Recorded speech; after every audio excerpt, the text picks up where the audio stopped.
Episode 10. Cottage in the Mountains. The Courage to Take the Step. Hello, and welcome to Lost Medha, Episode 10. For those who are new or wondering why this channel started, it's about showing what it's like to lose everything in one night and decide to head to India, what it can be like for someone to restart their life in a new country, not as a volunteer, but out of necessity. Her ancestors' land was calling, and it allowed her to discover many layers of life she never knew existed. It took a long time to get here. Can you believe it? We actually made it to double digits. Given the circumstances, she's lucky to have made it this far. It has been quite a strange journey. And honestly, she had no idea she would be creating this series. It takes a lot of effort and time, but each time she thinks she won't make any more YouTube videos, her heart and inner voice won't let her stop. She feels compelled to share her story. Why? She's not entirely sure, maybe to give hope that even when life seems to end, there's a chance to begin anew. Medha lost everything in a fire back home, so she left for India, hoping to forget and return after a holiday. But this healing journey opened up so many new perspectives for her, a new way of looking at life. What helped her heal might inspire someone out there not to give up. In the last episode, she started to embrace yoga and a simpler lifestyle, waking up and sleeping with the sun. She discovered something about herself, that mountains were her new best friends, and she didn't need to go back to city life just yet.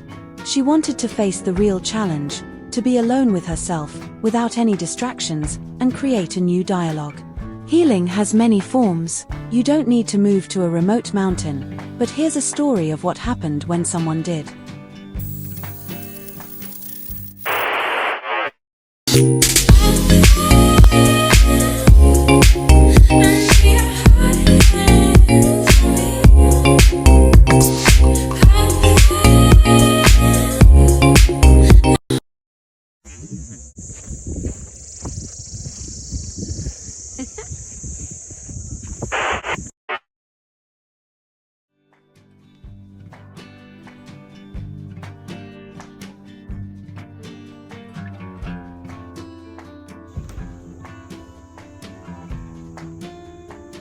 Getting the sun here, it feels so nice. Good morning, Kasar, Devi. What is this?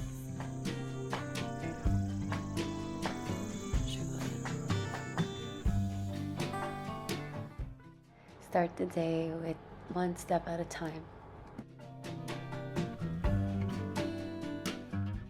I would start the day with saying hello to the sun, and it was the perfect temperature, a little bit chilly, but the sun was just so warm. I would read, I would write my thoughts.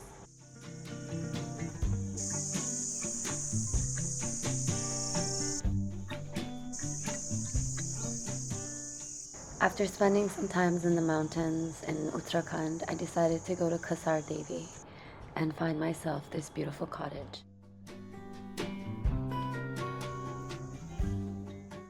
What inspired me to create this lifestyle for myself was the simplicity, to stay away from distractions and people, to really ask myself, what is the reason?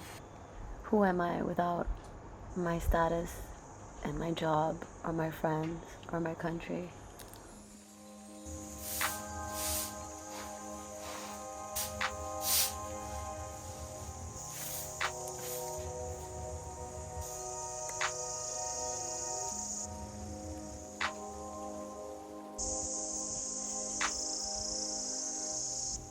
I was very fortunate to have found this place. It took me around 2 weeks searching the village, and I finally found this little cottage. There's some things that was really odd with it, like the water supply was very minimal.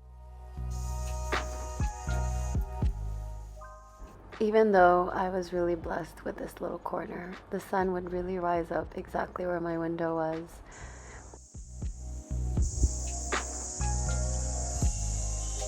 So I'm minding my own business.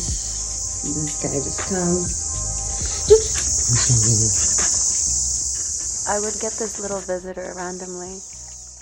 Because the water supply was very minimal, I had to do a little walk to get water, and honestly, this part was the most fun.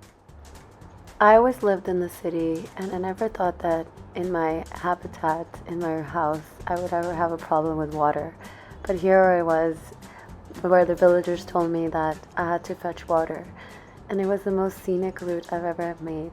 And it was like for a purpose. It wasn't just because of leisure. I was actually had to go get water, and just having that urgency to go to nature felt like a blissful task. I was so privileged to be experiencing this in this lifetime, coming from such a modern world. And I'm really thinking how we became so disconnected from the simplicity of life, and how we take natural resources like water and electricity for granted. Everything is such a privilege.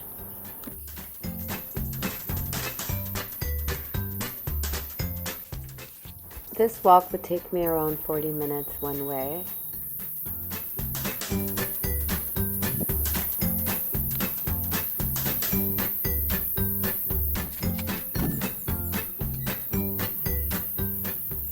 I was living deep in nature, where there was nothing really around. 15 kilometers away was Bensar National Reserve, so there was leopards and all kinds of animals.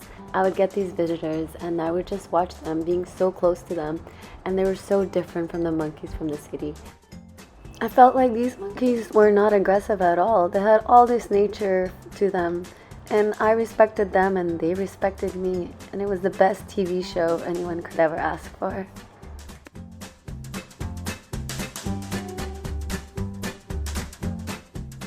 Hanging out with the monkeys, getting the water. Now it's time to clean my clothes. Because there's no washing machine, I had to learn to wash my clothes out in the sun, and it was so therapeutic. Sometimes I would get this pipe where I would get access to water. I think it was only allowed once a week.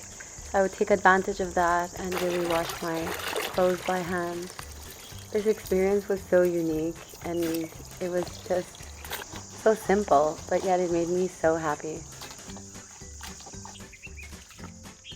Doing all these different little tasks, I never realized how much we rely on machines and how much time we get to just think and work on paperwork instead of doing physical work, love washing your own clothes. I was connecting to each piece. I was remembering when I wore it, and the fact that it was the water that I was using, and how much electricity was being wasted in machines. And just doing this for myself, by myself, without any help, made me feel so independent and relaxed all at the same time. This chore just felt so therapeutic.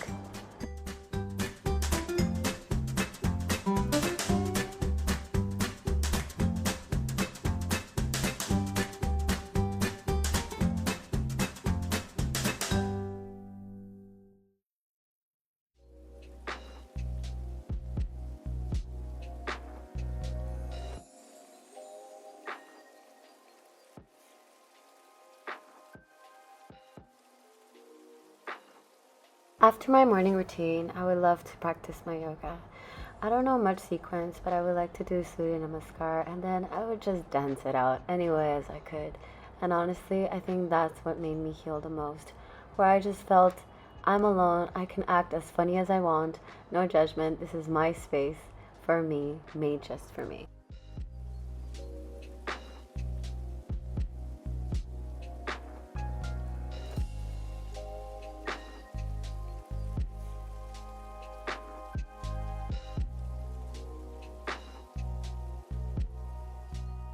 The best part about healing is being grateful for your body, being grateful for the little things. I would warm up the water using this device.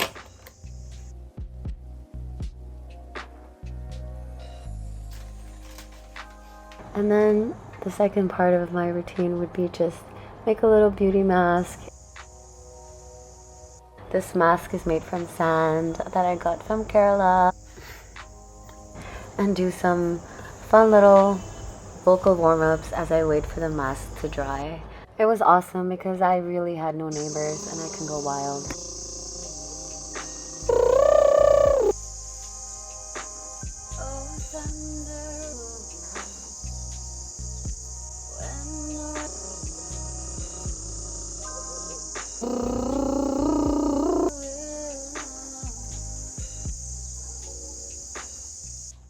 Now that my water is warm, I go to my little bucket and take my bucket bath.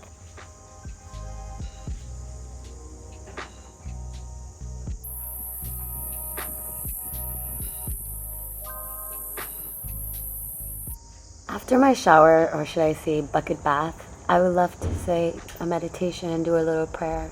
Prayer for me is just being thankful, having gratitude for this body, for this moment, for this nature.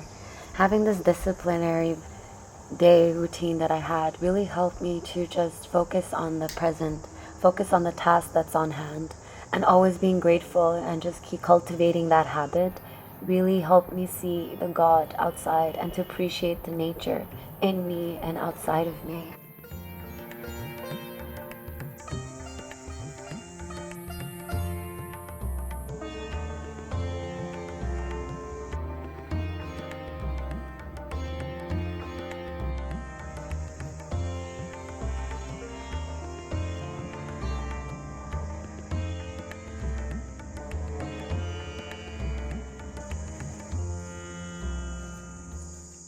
Now to break the fast of the morning, I would love to get some yogurt, nuts, and honey and just have a simple little breakfast and say thank you. I didn't like to be on my phone. I didn't want to talk to anyone. This scenery was just perfect. This is how usually my mornings were. I stayed in this cottage for 2 months. Around this time, around 9 a.m., I would leave to maybe to the town or the village to see the temple, get some groceries, maybe sit at a local chai shop and write and read and work. But basically, this was my life for the next 2 months.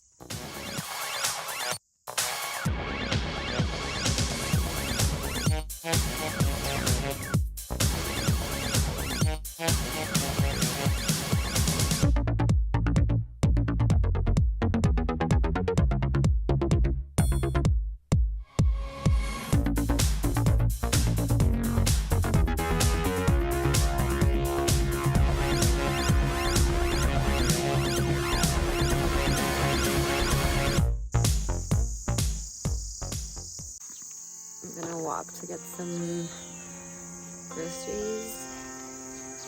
I don't have any coffee. That's the main issue.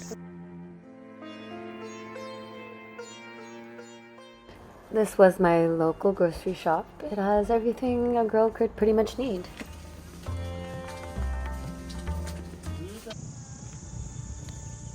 This was my favorite part in Kasar. I call them the hill sunset because this is where you could see the sunset. So because we're in a ridge of a mountain, where I was staying, you can see the sunrise. And from this side, you can see the sunset. I would usually just come here alone, walk barefoot, and just meditate for hours and hours. There would be no one around me, and it was just amazing.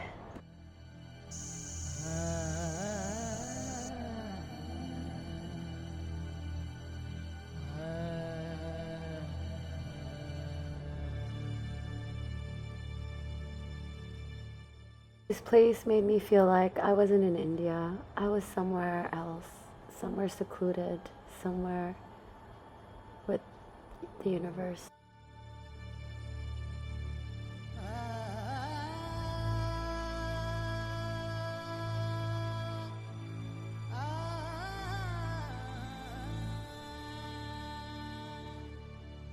Just did a nice meditation here and it felt so nice. There's no one around.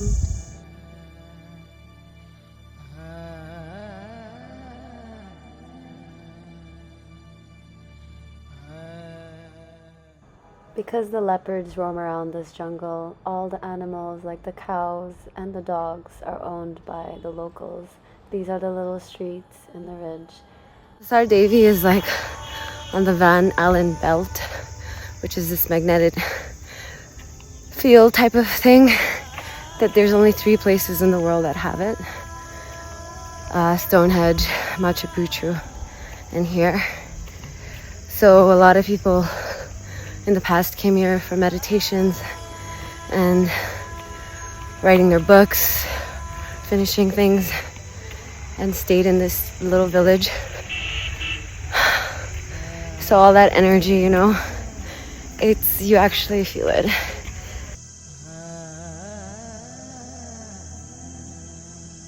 So it's kind of like a climb up also. It's all the way at the edge of the mountain. So I'm not really like a religious Hindu person, but I realize religion creates this like space for metaphysical beliefs, and I find in these temples I find like a sacred space because everyone comes with that energy and that intention, and it's there and you feel it and it's lovely. So the town's name is named after this temple, Kasar Devi temple.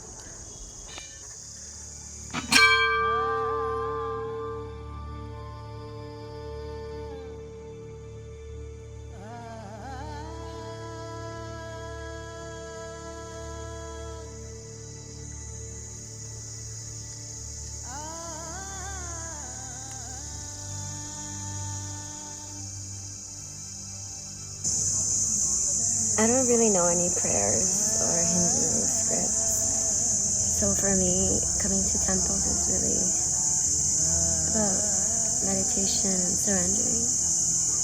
I think God is something personal, and it's not a copy-paste type of formula. But in the end, that feeling is the same. It's undescribable, I think. And it's like a long life process, I think, to be able to understand yourself and the God inside of you.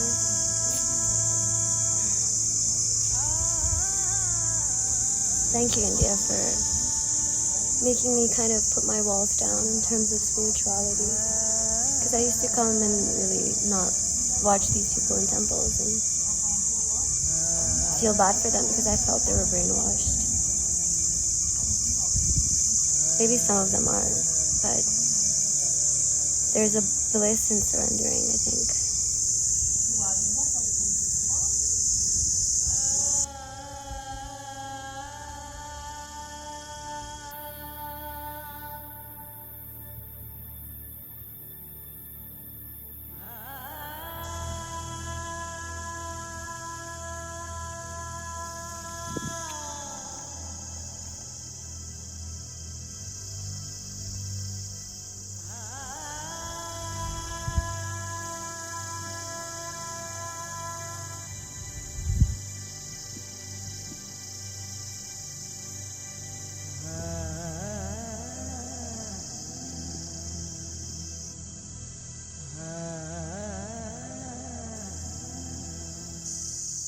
Kasar Devi taught me that there's no such thing as loneliness. I learned to be by myself in complete stillness. I cultivated this new dialogue with myself. I found peace in being wherever I was.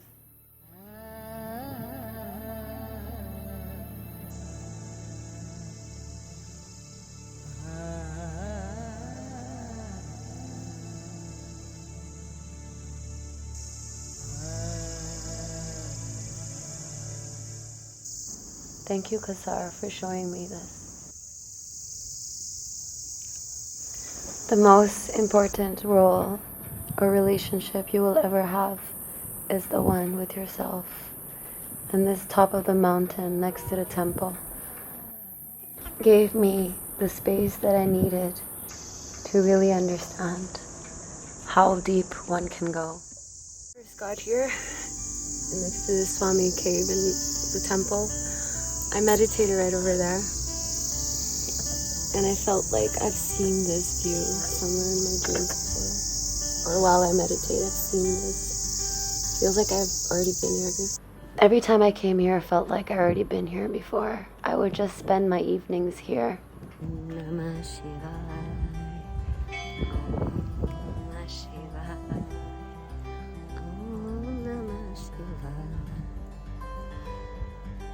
This is my new nightlight.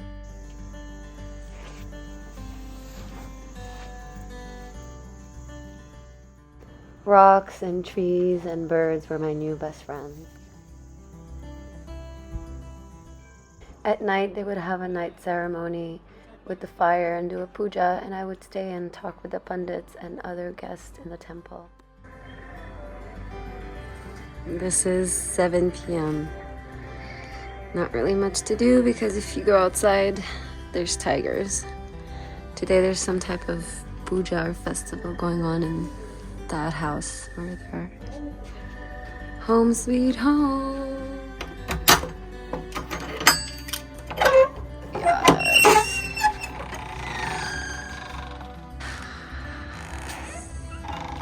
Such good vibes. Lock the doors from tigers. My favorite part. Don't mind the mess.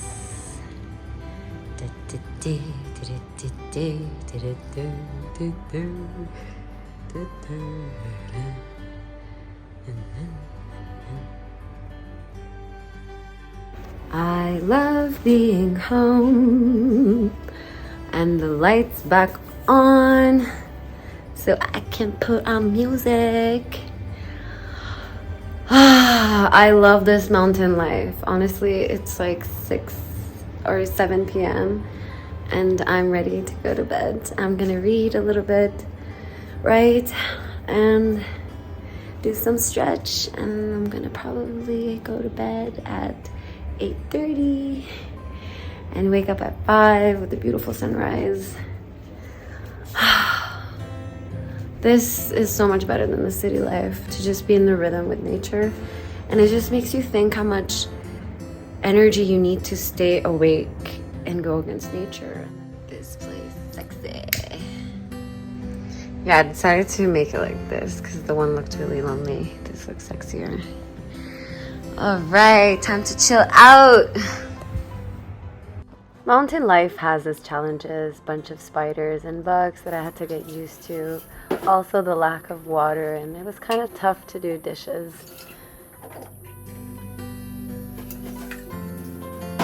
This is how the water runs here. So I have to use a bucket to wash. The whole town has a blackout. So everything is super dark. It's amazing. Sometimes the electricity would go away and there would be a huge blackout for hours. Weirdest bath ever because there's no electricity and I can't use my usual bucket to fill the water because I have my laundry. So I decided to warm water in a dish, and this is what it looks like. Yeah, I just had a cleanse here with hot water, cold water, my bucket. And there's no electricity. I never thought a city girl like me would be able to survive in woods, especially in India all by myself. But honestly, this has been the most beautiful experience that I could ever ask for. I felt so lucky to just eat when I want to eat, sleep when I want to sleep, but the fact that I was being disciplined with my routine was just making me heal more and more. I was happy, I was in peace, I respected nature, I was grateful. My days went by very slow and fast at the same time.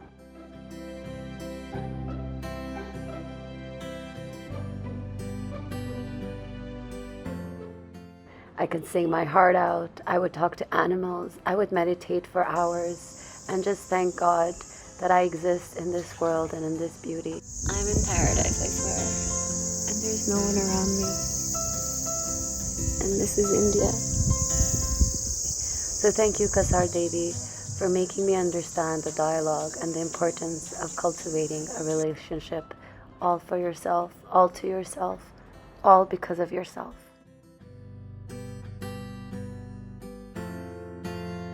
Thank you for watching Lost Medha episode 10. Please hit the subscribe button and like and share with your friends. See you next week. Episode 11.